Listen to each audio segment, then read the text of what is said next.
Berikut akan kami sajikan prediksi soal asesmen kompetensi guru dan tenaga kependidikan bidang matematika.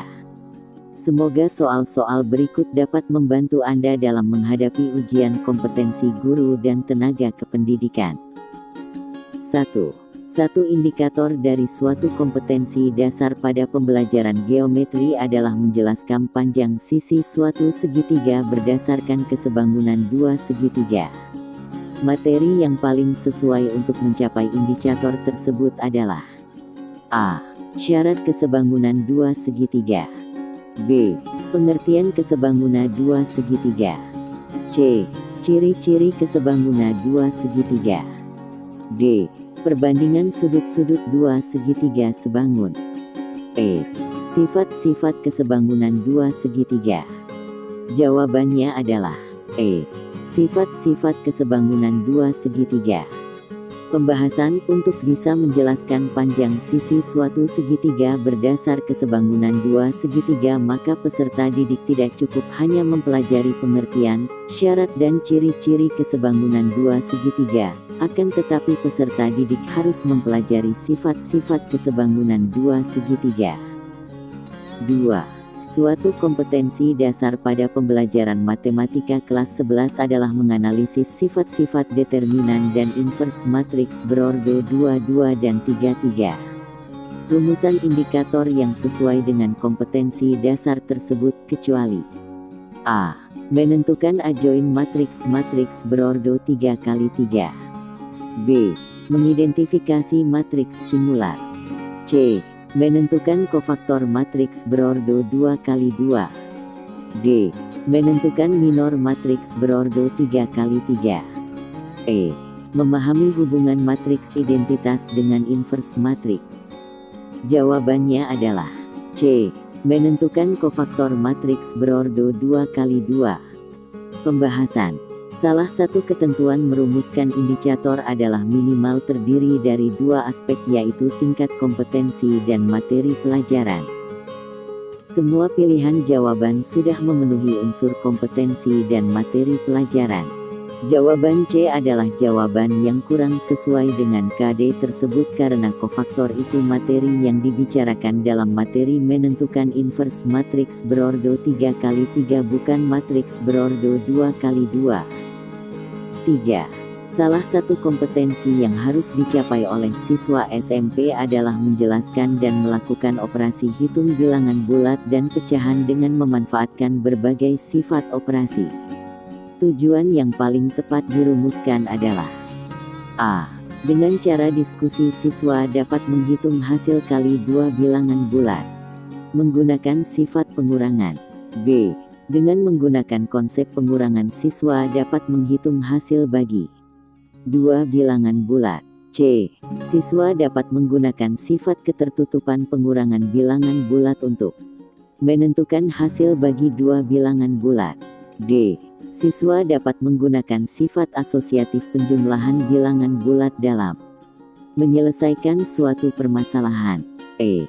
Dengan cara diskusi siswa dapat menentukan hasil kali dua bilangan bulat menggunakan konsep penjumlahan bilangan. Jawabannya adalah C.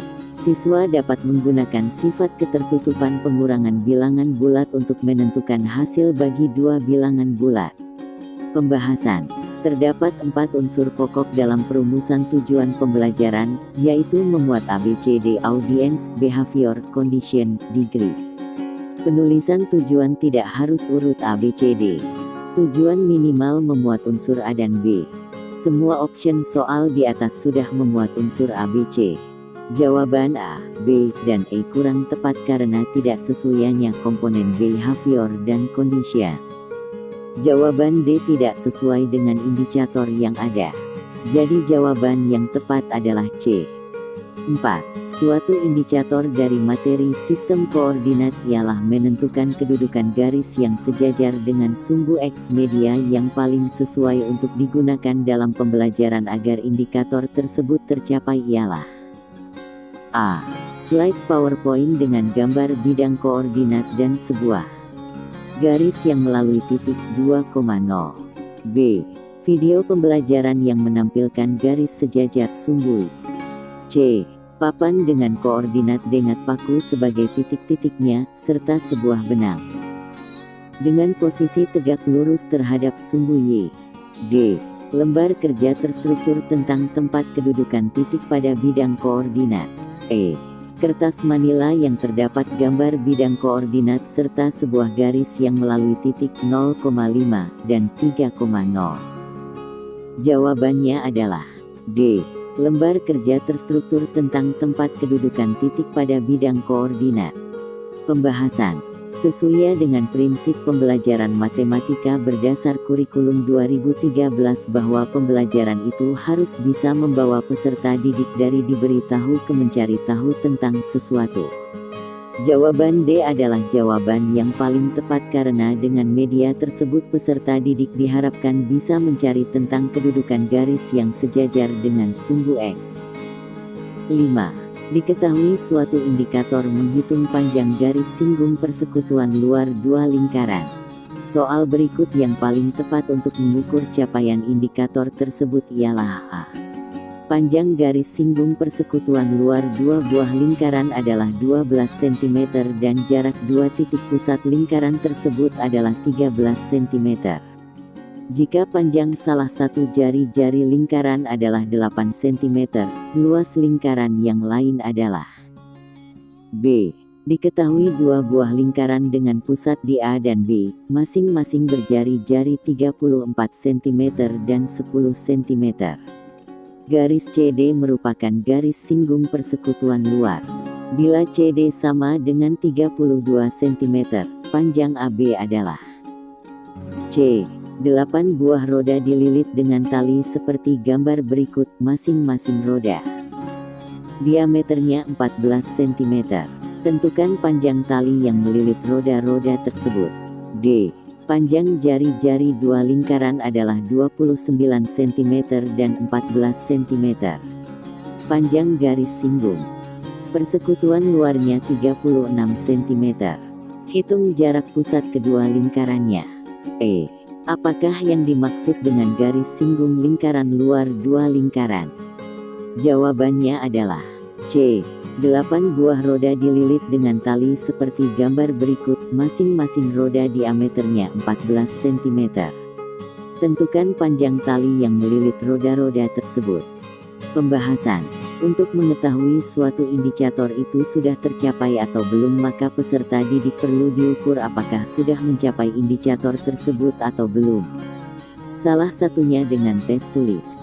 Tes yang dibuat harus mengukur kompetensi yang diharapkan oleh indikator tersebut. Indikator soal tersebut adalah peserta didik dapat menghitung panjang garis singgung persekutuan luar dua lingkaran.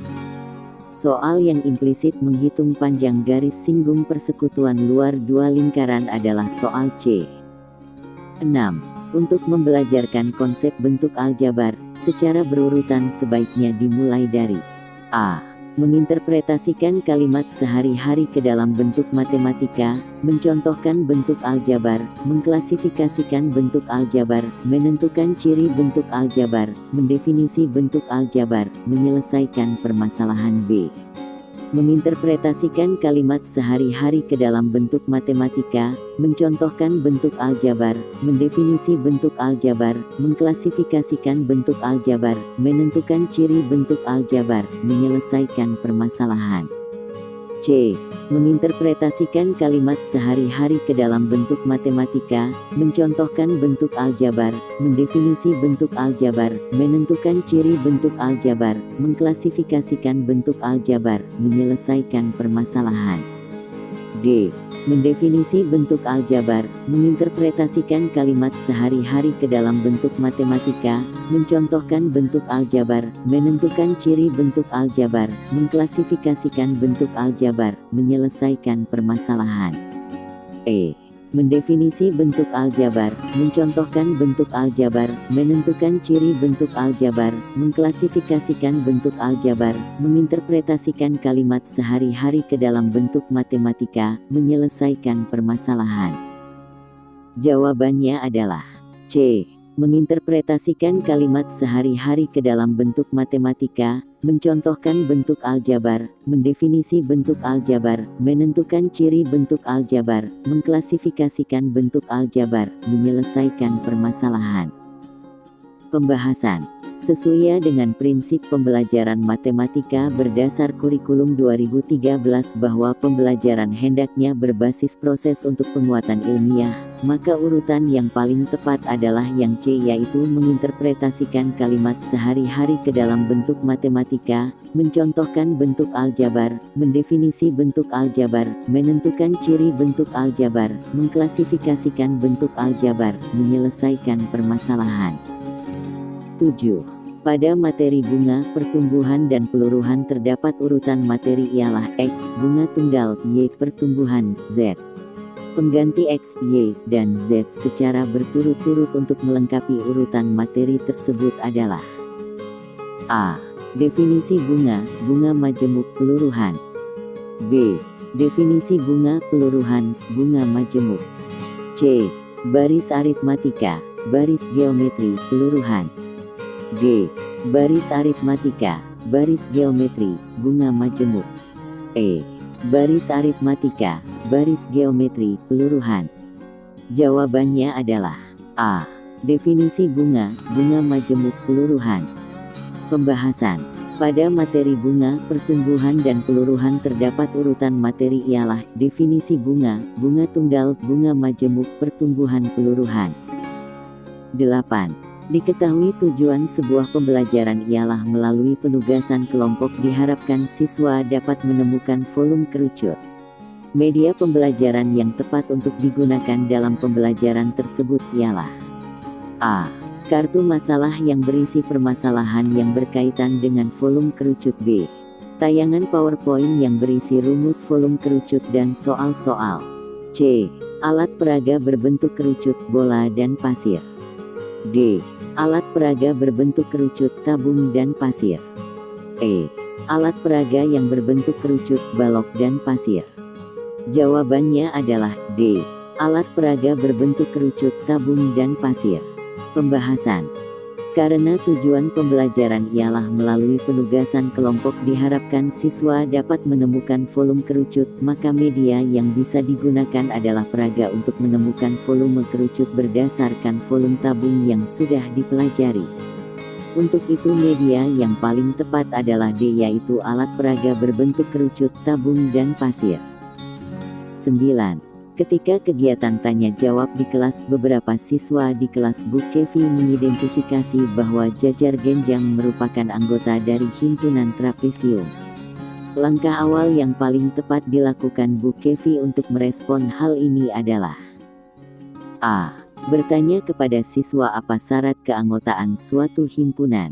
B. Bertanya kepada siswa mengapa bukan trapesium yang merupakan anggota himpunan jajar genjang. C. Bertanya kepada siswa apa pengertian jajar genjang dan apa pengertian trapesium. D. Memberi tugas kepada siswa menggambar jajar genjang dan menggambar trapesium. E. Memberi tugas kepada siswa menuliskan ciri-ciri jajar genjang dan trapesium. Jawabannya adalah C. Bertanya kepada siswa apa pengertian jajar genjang dan apa pengertian trapesium. Beberapa siswa di kelas Bu Kevi mengidentifikasi bahwa jajar genjang merupakan anggota dari himpunan trapesium. Untuk memberikan scaffolding sesuai dengan kesulitan yang dialami siswa, maka guru harus mengetahui sumber kesalahan jawaban siswa itu apa. Untuk itu jawaban yang tepat adalah C, yaitu bertanya kepada siswa apa pengertian jajar genjang dan apa pengertian trapesium, agar masalahnya diketahui. 10. Pada saat memberikan kesempatan pada siswa untuk menanggapi pendapat siswa lain, maka tindakan guru yang paling tepat adalah A. Memberikan siswa berpendapat sesuai keinginan. B. Meminta siswa lain untuk memperhatikan temannya yang berpendapat. C. Memperhatikan pendapat yang diungkapkan. D. Memberikan arahan jika pendapatnya kurang benar. E. Jawaban A, B, C, D benar. Jawabannya adalah B. Meminta siswa lain untuk memperhatikan temannya yang berpendapat. Pembahasan. Pada saat memberikan kesempatan pada siswa untuk menanggapi pendapat siswa lain, maka tindakan guru yang paling tepat adalah jawaban B, yaitu meminta siswa lain untuk memperhatikan temannya yang berpendapat. Terima kasih telah menyaksikan video prediksi soal asesmen kompetensi guru dan tenaga kependidikan. Semoga bermanfaat dan barokah. Amin.